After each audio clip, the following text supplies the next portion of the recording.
y'all, it's Tammy with Collard Valley Cooks. Today I'm going to show you how to make a delicious beef shank. We got two pretty ones. I'm going to go ahead and put some kosher salt on them first.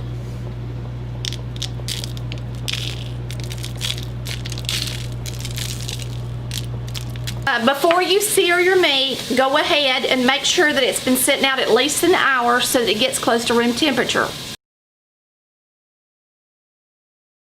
Now, beef shank's not always available at your grocer.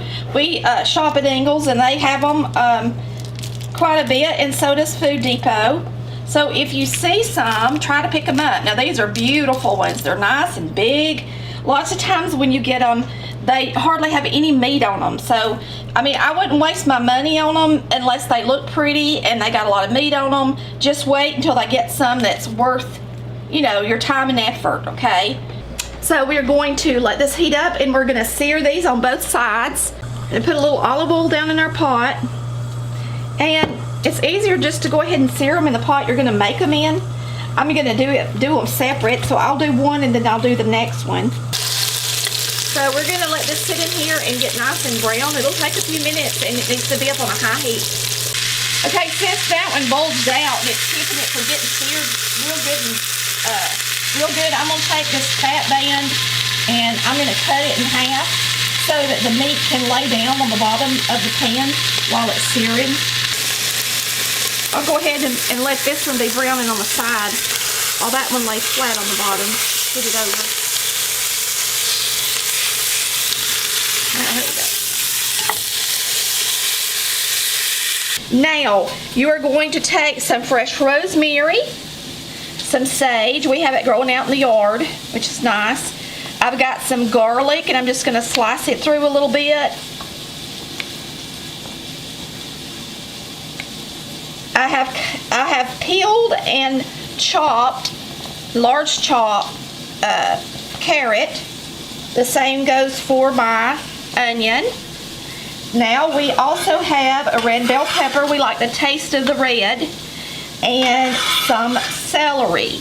Make sure you wash and clean your vegetables and get them prepped and ready so that you're going to make this beef shank taste unbelievable. So this is our rosemary and garlic.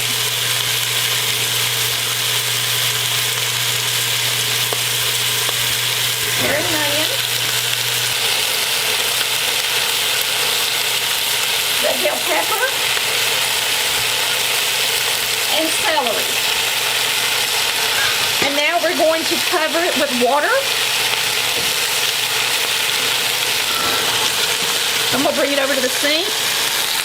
I have a stainless steel sink, so I can put it on my sink. Oh, it smells so good. That rosemary and that sage will make all the difference in the world. So if you can get some fresh, if you don't grow it, try to get some at the grocery store. And if you can't, that's fine too. But it does smell so good in here.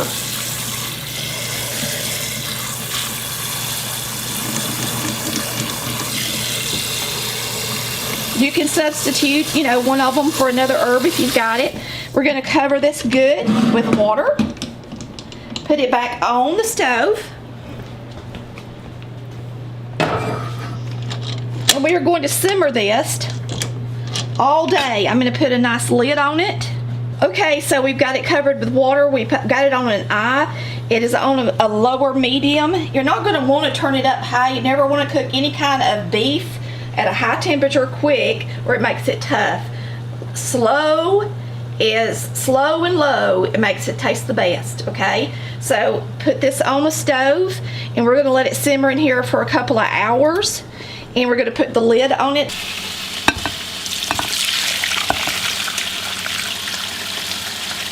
We've got a good bit of broth. So I'm going to save the good stuff in here. And add it to this a little later because I want the carrots and the onion. We're going to pour this broth over into here. And we're going to cook this down until it reduces down and makes a gravy.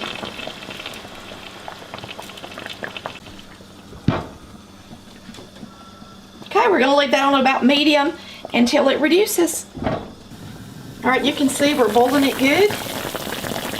And we're going to cook it like this until it's completely reduced and there's just a nice gravy left in the bottom of the pot. Okay, after it's cooked all the way down, you're going to flip it over. You can see that nice glaze on the bottom of the pan. We're going to add the rest of the broth and do the same thing for this side of the shank as well. You can go ahead and add the rest of your vegetables in here as well.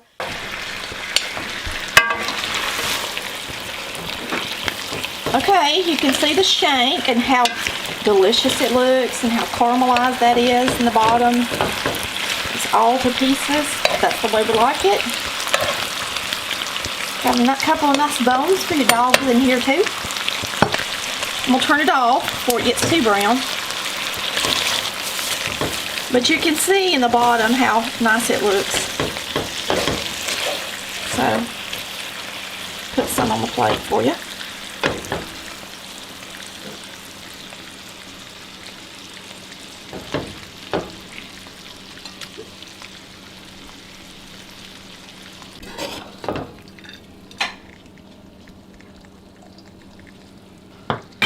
All right, let's give it a taste.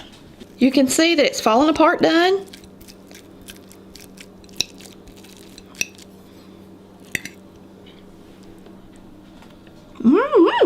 Delish. My best friend and her daughter were here for supper. They've already ate supper. The shank came off the stove and they could not keep their hands out of it. They loved it. They said, "Oh my goodness, why did we eat the other stuff instead of waiting on this?" They ate the whole plate though, and then they got so full they were almost sick. Thanks for watching Colored Valley Cooks, where we cook like Mama did.